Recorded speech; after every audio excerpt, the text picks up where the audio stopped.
Avant, bien évidemment, notre projection du film Kimbangu, un sauveur noir, avec le réalisateur Nekunda Laba qui nous fait honneur parce qu'il a pris son vol ce matin Londres-Lyon, donc c'est un honneur.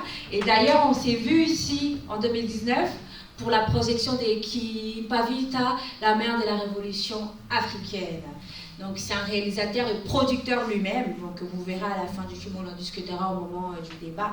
C'est aussi de l'engagement, c'est aussi de la continuité historique et surtout la nécessité du devoir de mémoire. À vous la parole. Est-ce que vous voulez... Tu peux t'asseoir, bien sûr. On va s'asseoir. Pour le moment peut-être, parce que moi j'ai envie d'aller donner mon micro à tous ces yeux-là qui brillent, parce que c'est pour vous, hein, c'est pour vous cette programmation, parce que comme je disais tantôt à Christelle Lafromoja, moi j'ai accompagné les films sans pour autant l'organiser. Voyez-vous, j'ai accompagné les films pour la présentation, etc. et tout. J'ai jamais pris des paroles, j'ai jamais commenté les films toutes ces fois-là, parce que j'ai gardé mon avis ou mon opinion pour Lyon. Donc tout ce que je dirai aujourd'hui sur les films, je ne dirai que ici à Lyon parce que nous sommes à la maison et qu'ailleurs c'était plutôt pour accompagner le réalisateur parce que j'aime énormément le travail qu'il fait. Il nous a déjà produit un film sur Kipavita, la mère de la révolution africaine, que nous avons eu l'honneur de suivre ici même sur Lyon en 2019. Donc là on revient avec Kimbangu, un sauveur noir. Est-ce que tu as un mot pour le public avant de les entendre? Bonsoir à tous, Mbote, Djamo, Otep, Wetwa ou Nangandef, bon, presque langue africaine. Bonsoir à tous. C'est un plaisir de vous rencontrer aujourd'hui. C'est voilà, la continuité de ce voyage qu'on a commencé, ça fait quelques mois, depuis octobre 2025. On a fait l'avant-première à Bruxelles au cinéma, et puis on a fait Paris, on a fait Kinshasa, et puis on a fait Montréal au Canada. Et aujourd'hui, donc, c'est Lyon. C'est aussi une séance spéciale. Alors, donc, je remercie Afromoja qui a organisé, qui a mis en place cette activité. Avec plaisir. Voilà. Et je vous remercie aussi d'être venu. Hein. Bien sûr. Mais après,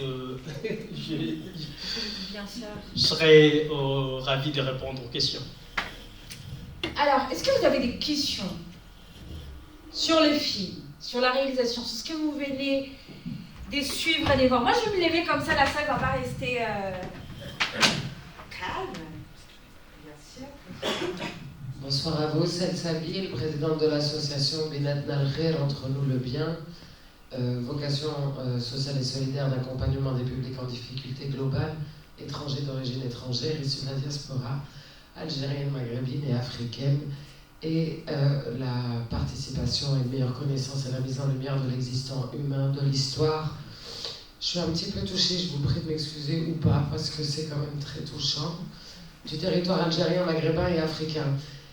L'unité, le lien, les rencontres que j'ai pu faire, je suis de retour à Lyon, elle a 1 an et quelques mois cette association. Demain je serai pour la demande du retour des crânes de nos martyrs. Quand je vois les archives, etc., il y a 3 jours j'étais aussi avec un événement pour la République démocratique du Congo. On entend parler d'unité. Merci pour tes mots, Gloria. Merci la vie.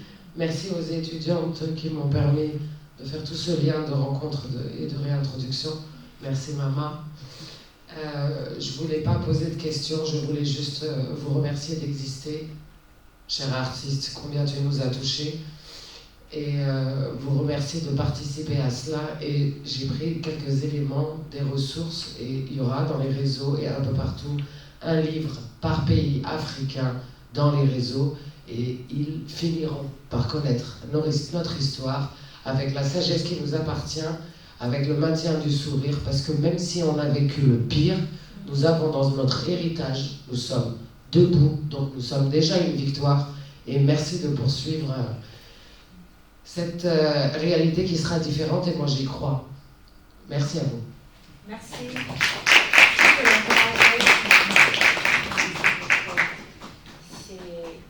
C'est toujours un plaisir. Il y a beaucoup d'émotions, c'est tout à fait normal. Hein. C'est des sujets à la fois sensibles et humains. C'est vrai. Donc, c'est normal.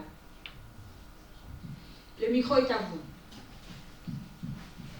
Bénédicte, sauvez l'honneur des étudiants. Bonsoir tout le monde, moi je suis Bénédicte Touba, je suis membre de l'association des étudiants congolais de Lyon. Je tiens d'abord à dire que le film est intéressant, c'est important d'apprendre l'histoire au travers de ces films. J'ai connaissé un peu l'histoire de Kimbangu, mais j'avais pas tous les détails. Et au travers de ces films, quand même, j'ai pu plus m'cultiver, plus comprendre. Et c'est aussi un éveil en fait par rapport à tout ce qu'il a dit quand il était vivant. Ma question serait pourquoi vous avez fait des films sur Kimbangu? Qu'est-ce qui vous a inspiré? Pourquoi lui? Et ça représente quoi pour vous d'avoir fait ces films en fait sur Kimbangu? Voilà, merci. À vous. Merci beaucoup. Déjà, ce qui m'a inspiré à faire ces documentaires, c'est déjà la lutte, le combat qu'a fait qu'a mené Fumu Kimbangu. C'est un grand combat, c'est une grande lutte de la libération de tout un peuple. Et c'est un sacrifice énorme. C'est vraiment énorme faire cette grande révolution.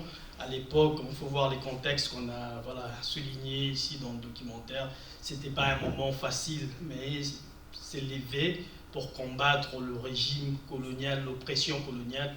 Et ça mérite beaucoup de choses. Donc, moi, quand j'ai appris l'histoire, je me suis dit pourquoi pas partager avec le monde entier. Et voilà, le moyen que je peux utiliser en tant que réalisateur, en tant que producteur, c'est faire un film. Donc c'est ce qui m'a poussé, c'est pour faire passer ces messages et pour que les jeunes aujourd'hui, pour que le Congo, les jeunes s'inspirent, l'Afrique s'inspire de ces grands personnages, pour que nous puissions concrétiser notre indépendance. En tout cas, vous le faites bien. Alors, de ce côté, cher Muriel, vous avez peut-être une question? Peut-être une question. Une impression, peut-être? Même des questions, vous avez le droit. Hein. Merci beaucoup. Bonsoir à toutes et à tous. Donc, merci aux réalisateurs d'être présents parmi nous. Donc, très beau film. Vraiment, félicitations, parce que je pense que vous avez financé ça tout seul. Donc, vraiment, félicitations pour cela. J'ai pris quelques notes. Moi, ce qui me révolte à chaque fois que je vois un film sur l'histoire des Noirs, c'est qu'on dit souvent que tout existait déjà avant. On avait un système politique, un système spirituel, mais est-ce qu'on croyait vraiment à notre spiritualité pour avoir été dominé comme ça? Moi, c'est mon éternelle question, en fait. Voilà. Non, mais on croyait énormément, à la spiritualité, aux valeurs qu'on avait.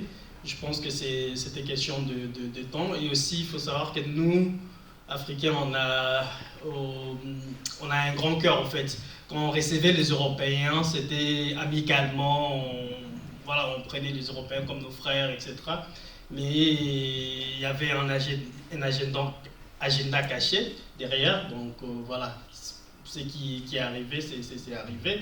On a vécu des années d'atrocités, comme on a montré dans le documentaire. Je ne vais pas revenir là-dessus, soit répéter ce qui est déjà montré dans le documentaire, mais je pense que c'est notre façon de vivre. On est habitué comme ça jusqu'aujourd'hui, ça continue jusqu'aujourd'hui. L'hospitalité, on a reçu les gens, on reçoit des peuples qui viennent chez nous après, donc ça nous crée des problèmes. Bon, voilà. Et il y a beaucoup d'aspects là-dessus.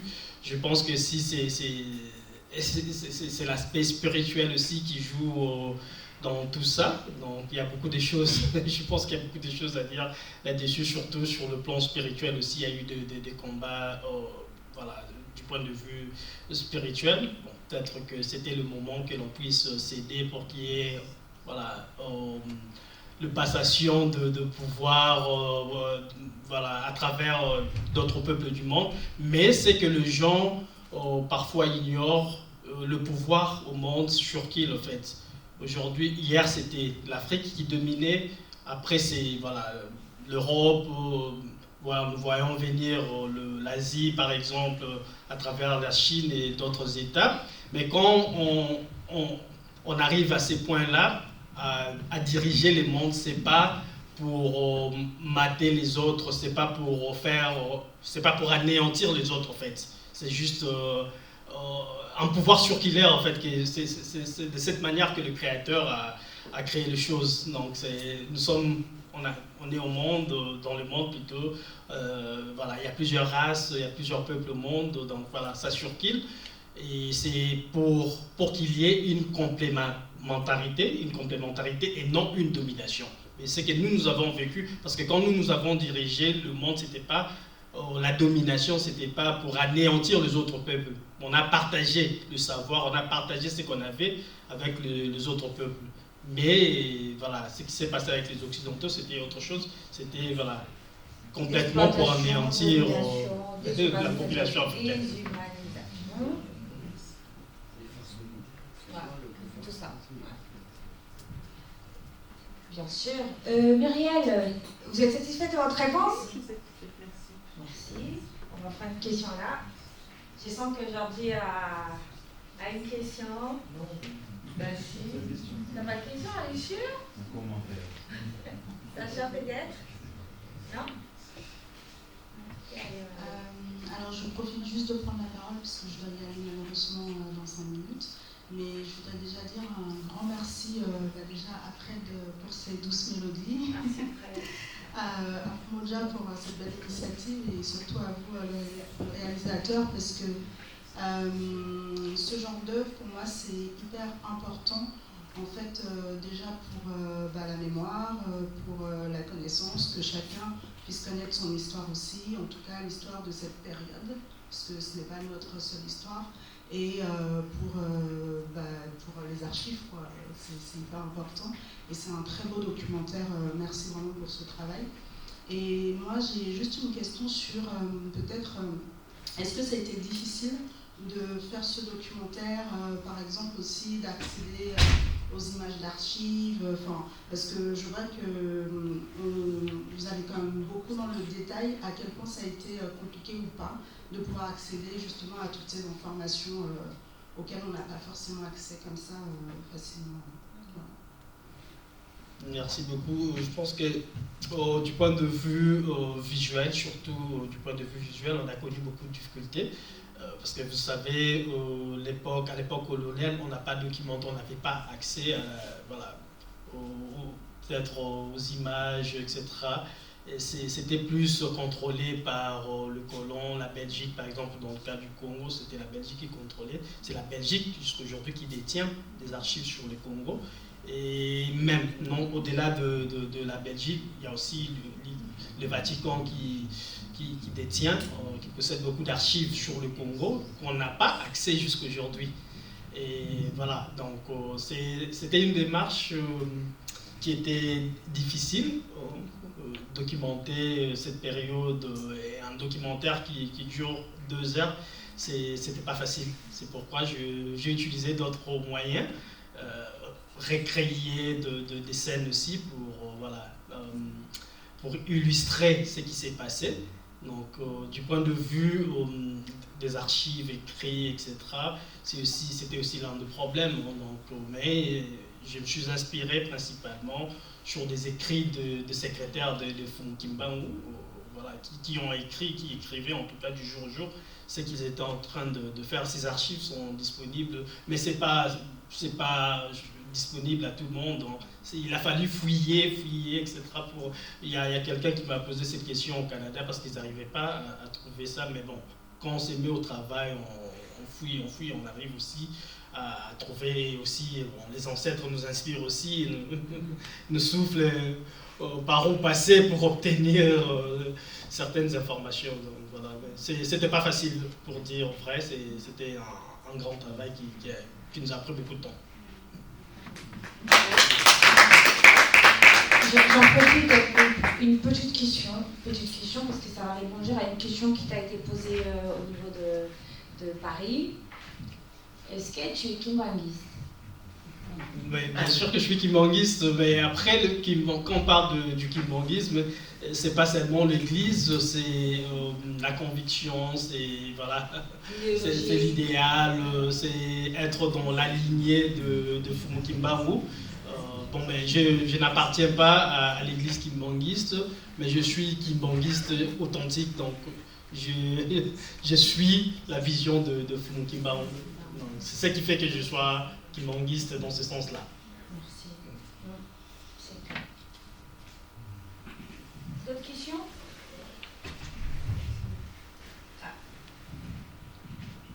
J'espère que ça arrive.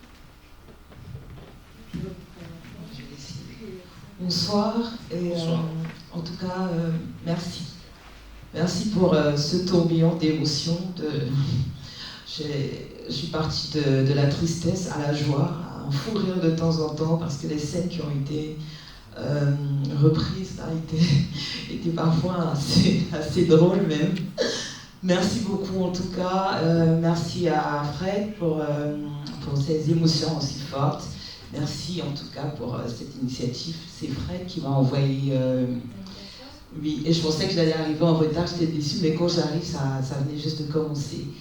Alors, je suis Annie, je ne me suis pas présentée, Annie Mungue, je suis camerounaise et je suis gestionnaire du projet culturel. Alors, j'ai eu la chance d'arriver au Congo il y a à peu près 2 ans et quand je suis arrivée, je me suis rendu compte justement qu'il y avait cette religion-là, une sorte d'église quelque part, j'ai remarqué, qui était, où il y avait des fidèles qui s'appelaient justement des kimbanguistes. Je ne savais pas du tout ce que c'était. Et j'avoue que j'ai fait à peu près 6 mois au Congo, j'avais toujours pas compris ce que c'était. Et je demandais aux gens, mais c'est quoi les kimbanguistes? Ils m'ont dit non. Les kimbanguistes viennent de Simon Kimbangu, ils ont essayé de m'expliquer, mais je vous assure, je ne comprenais pas. Et sincèrement, ça fait plaisir de voir cette génération de néo-panafricanistes, en fait, qui essayent de faire renaître faire revivre notre appartenance, en tout cas à ce peuple noir, faire revivre notre histoire, raconter notre histoire, savoir en tout cas d'où on vient, nos origines et tout. Ça fait toujours plaisir, ça fait du baume au cœur, même si après parfois ça nous fait regarder les anciens colons, les colons d'une autre manière de temps en temps. À cause de vous. Mais ça fait beaucoup plaisir et je vais rebondir un peu sur la question de la dame de tout à l'heure, sur la méthodologie que vous avez adoptée pour justement faire cette œuvre-là. Ça va des personnes ressources en tout cas que vous avez consultées, des archives. Quelle est la relation que vous avez eue avec ces personnes-là? Est-ce que ça a été facile à avoir les informations? Ça, c'est la première question. Et la deuxième question, c'est quand vous avez fait votre projection en Belgique notamment, c'était quoi la réaction du public là-bas? De nature et découverte. Voilà, de découvrir tout ça, toutes ces images-là, comment est-ce qu'ils ont reçu ce documentaire? Voilà, merci. Merci à vous surtout. Je pense que c'est Gloria qui va partager avec nous ce point. J'aimerais bien que tu partages avec nous parce que tu étais présente. Bien sûr, avec plaisir, surtout que j'aime parler. Voilà. Je regarde. Effectivement, le film a été très bien accueilli, vraiment. On avait même des représentants du musée d'Afrique centrale qui ont demandé à ce que le film soit diffusé au niveau du musée. Après, le film a été demandé, donc tout le monde a demandé les films. Parce que, chose que je n'ai pas précisée ici, c'est que le film reste disponible. Si vous voulez, vous, en tant que structure, association, dans le cadre de vos projets, pouvoir organiser les films, Nekunda, il est vraiment disponible. Je suis là, vous pouvez passer par moi ou par lui directement et tout. Le but, c'est que l'histoire et les films soient vraiment consommés, partagés et diffusés à la sortie, mais vraiment, les gens ne voulaient même pas partir parce que c'était l'avant-première, donc les gens étaient tombés des hauts. Donc c'est ce qui nous a moins motivés justement à le suivre sur Paris. Pareil, on a eu des sollicitations tout de suite à la fin de la projection. Et après voilà, moi j'ai réfléchi pour Lyon plus tard, mais vraiment il fallait laisser le film aussi faire son tour, son chemin. Et donc voilà, ce soir, pour moi ce n'est que des topissimes. Le film est très bien accueilli, à moins que tu veuilles me compléter. Je pense qu'il y a eu beaucoup de suggestions, même au niveau de Paris, à Bruxelles, Paris. Il y a eu des suggestions pour atteindre la jeunesse, surtout au niveau du point de vue de l'éducation dans des écoles, etc. Il y a voilà, ce genre de suggestions qu'on a reçues de part et d'autre pour que nous puissions toucher les enfants. Voilà, c'est vraiment important. Et du côté information, si j'avais des connexions peut-être avec les intervenants, il y a quelques intervenants que je connais déjà. Voilà, je fais des documentaires Kimpa Vita, la mère de la révolution africaine. J'ai interviewé quelques intervenants déjà dans le documentaire Kimpa Vita. Et j'ai consulté les autres aussi dans mon documentaire au Royaume Congo, à la recherche du royaume des trucs, et je vous recommande aussi de voir en streaming, c'est très intéressant. Et donc voilà, c'est juste quelques personnes qui ont déjà travaillé avec moi dans mes précédents documentaires. Au-delà de ça, je voulais vraiment associer plusieurs personnes, notamment le membre, le responsable de l'église kimbanguiste, mais c'était pas évident pour avoir des interviews avec eux. On a essayé, en tout cas de notre côté, on a écrit des lettres, on les a contactés sur place, mais malheureusement on ne nous a pas répondu, donc on n'a pas pu avoir un représentant de l'église kimbanguiste, les deux côtés, en tout cas les deux branches de l'église kimbanguiste, malheureusement. Donc c'était un souhait, parce qu'on a voulu que ça soit inclusif en fait. Mais bon, malheureusement, on ne nous a pas répondu. Et c'est un peu ça, en termes des intervenants, des interviews. Et c'est pourquoi je t'ai posé la question si tu étais humaniste, parce que je savais que cette question-là lui avait été posée. Du coup, moi, j'ai reformulé la question pour qu'il essaye vraiment de se classer dans un travail de rigueur historique, avec des preuves et tout, à la différence d'une église où l'émotion peut gouverner et perdre le contrôle.